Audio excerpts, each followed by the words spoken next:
ये कहानी है त्याग और समर्पण की देवी उर्मिला की, जिनकी गाथा रामायण में भी नहीं मिलेगी। रामायण के अभी इतने रहस्य अनजान हैं जिनकी कल्पना करना हमारे लिए मुश्किल होता है। रामायण एक अथाह सागर भाती है जिसमें डुबकी लगाने पर भी इसकी गहराई का अंदाजा नहीं लगाया जा सकता। रामायण की घटनाओं को अलग अलग तरीके से व्याख्या किया गया है। रामायण के कुछ विशेष पात्रों अथवा चरित्रों की बात तो सभी करते हैं, लेकिन एक ऐसा भी पात्र है जिसकी चर्चा बिरले कहीं मिलती है। आज हम बात कर रहे हैं लक्ष्मण की पत्नी उर्मिला देवी की। लोगों का मानना है कि रामायण में उर्मिला का त्याग, प्रेम, सेवा और निस्वार्थ भक्ति को कम आंका गया है, एक साधारण महत्व की अंकित की गई है, जबकि ये सत्य नहीं है। उर्मिला का त्याग, समर्पण अतुलनीय था, अनमोल था। उर्मिला ने जो दुख सहे उस पर तो वो कभी आंसू भी नहीं बहा पाई। बावजूद इसके रामायण में उर्मिला और उनके योगदान को वो जगह नहीं मिल पाई जिसकी वो हकदार थे। चलिए जानते हैं त्याग और समर्पण की अतुलनीय देवी उर्मिला के बारे में। राजा जनक की असीम सुंदरी कन्या और महाराज दशरथ की पुत्र बधू देवी उर्मिला माता सीता की छोटी बहन थी।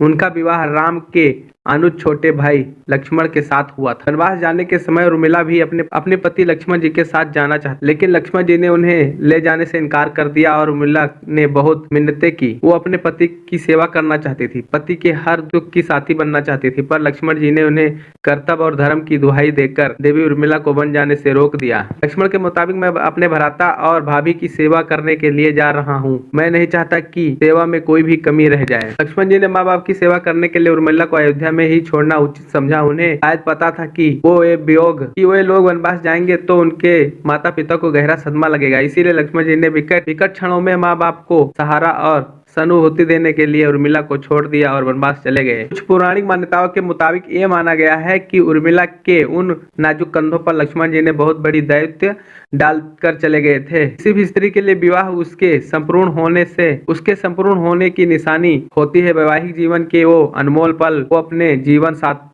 सरिता जो कोई भी नववधु अपने पति के साथ गुजारती है या गुजारना पसंद करती है, शायद वो पल उर्मिला के नसीब में नहीं। इस दुनिया की कोई भी नववधु अपने पति से कुछ समय के लिए दूर नहीं रह सकती। देवी उर्मिला ने अपने पति के लिए एक नहीं, दो नहीं, बल्कि 14 साल तक अलग रही। भला किसी नवविवाहित स्त्री के लिए इससे बड़ा त्याग और समर्पण क्या हो सकता है। खैर, उर्मिला ने तो पूरे 14 वर्षों तक अपने पति के वियोग में जिंदगी बिताई। ये उर्मिला का अखंड पतिव्रत धर्म ही था कि उन्होंने कभी भी किसी की तरफ नहीं देखा। उर्मिला के महान चरित्र, अखंड पतिव्रत स्नेह और त्याग की चर्चा रामायण में जितनी होनी चाहिए उतनी ना हो सकी। उर्मिला के लिए सबसे अजीब स्थिति तो ये थी कि लक्ष्मण को दिए वचन के कारण वो आंसू भी नहीं बहा सकती थी।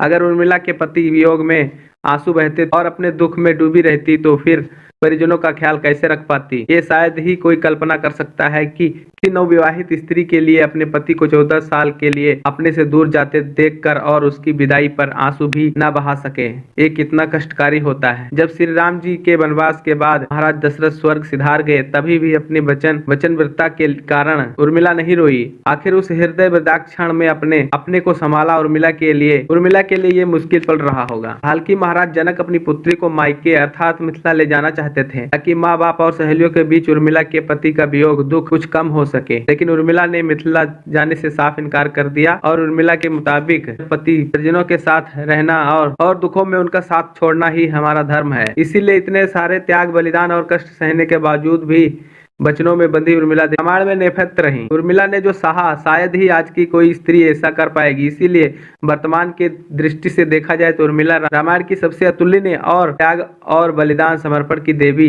आज की पीढ़ी के लिए उर्मिला का व्यक्तित्व सबसे ज्यादा सामान्य और पूजनीय होना चाहिए। उम्मीद करता हूँ कि इस वीडियो में कुछ न कुछ जरूर सीखने को मिला होगा। तो वीडियो जरा सा भी पसंद आता है तो लाइक करके चैनल को सब्सक्राइब कर लीजिए और कमेंट में जय श्री राम जरूर लिखिए। वीडियो देखने के लिए धन्यवाद।